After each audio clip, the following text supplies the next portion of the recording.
It has quieted the villa and the lights are dim. Suddenly, a shrill scream breaks the silence. The study door of Boss Wang is half open, and weak struggling sounds come from inside.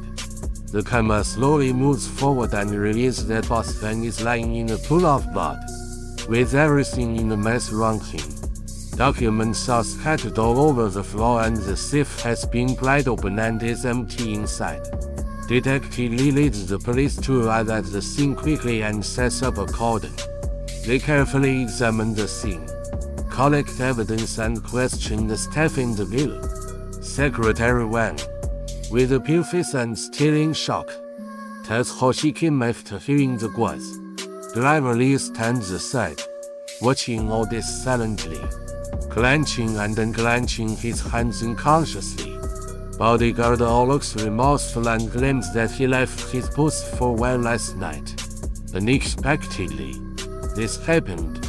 Detective Lee and his colleagues sit in the meeting room, lost in thought while looking at the relationship diagram on the whiteboard.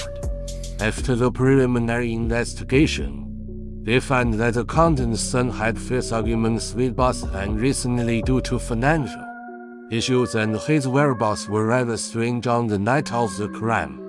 Driver Liu has also been listed as a key suspect because he is responsible for Boss Wang's daily tweets and knows the situation of the villa like the back of his hand.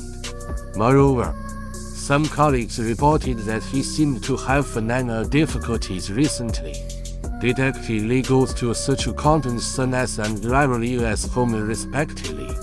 At accountant's son's home, he finds some suspicious documents related to the company's finances, but there is no direct evidence pointing to his crime. At driver Liu's home, a huge IOU is found, and the data is exactly driver Liu. Meanwhile, the police continue to investigating the company and discover that there seems to be an unknown romantic relationship between Secretary Wang and Boss Wang. Bodyguard also had dissatisfaction with Boss Wang because of several issues.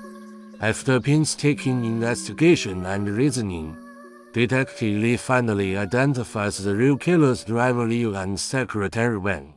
It turns out that driver Liu owed a huge amount of gambling debts and was pushed to the wall by the creditors. So he came up with the idea of stealing from Boss Wang's safe. He colluded with Secretary Wang secretly. Secretary Wang took advantage of her position to provide him with the security information of the villa and the password of the safe. On the night of the crime, driver Liu sneaked into the study to steal and kill Boss Wang when bodyguard was away, and Secretary Wang deliberately created an alibi to try to confuse the police. Driver Liu and Secretary Wang are taken to the court on suspicion of theft and intentional homicide. Faced with the conclusive evidence, they finally lower their heads and admit their crimes. Detective Lee stands outside the court, watching the two being taken away, with mixed feelings in his heart. Although the case has been solved, the greed and desires behind it are really thought-provoking.